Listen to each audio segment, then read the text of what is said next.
Alternative réalité, c'est vraiment des manières de voir les mondes possibles, les futuribles, qui sont très intéressantes. Et donc rien que pour cette découverte, ça vaut la peine de venir.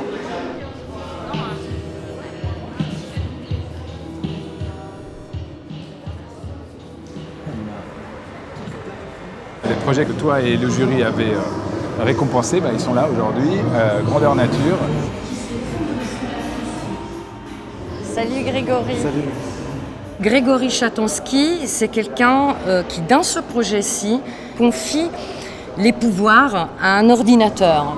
En mettant des données dans un ordinateur, il se dit qu'est-ce que cet ordinateur imaginerait du monde futur, qu'est-ce que serait sa proposition à lui. L'idée, c'était vraiment de faire en sorte que les machines apprennent à faire des choses ressemblantes. Je les nourris avec des rêves et elle apprend à faire des rêves.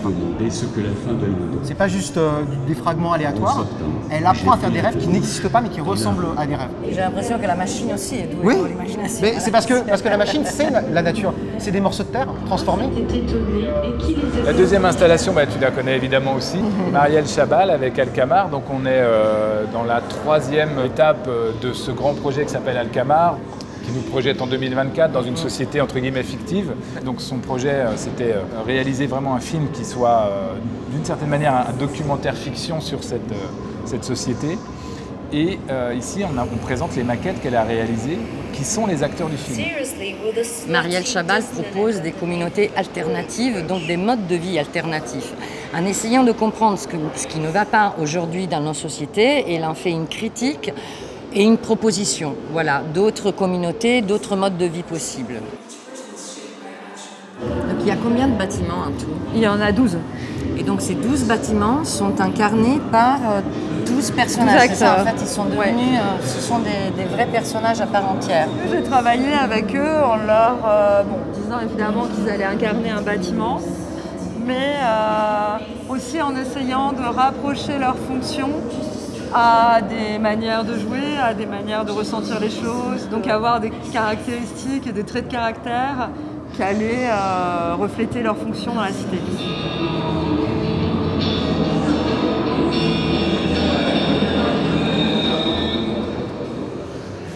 Et donc là, on arrive dans les grands chevaliers, les grands chevaliers de Léonard Martin.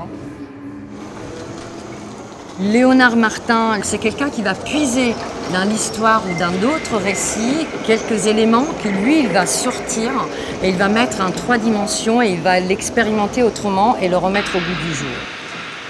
Si on reprend par rapport à ton point de départ, il me semble que c'était les 3 tableaux de la bataille de San Romano, de Paolo Uccello, que tu avais envie de réunir parce que les 3 tableaux sont dispatchés dans 3 différents Il y en a un à Londres, un à Florence et un à Paris.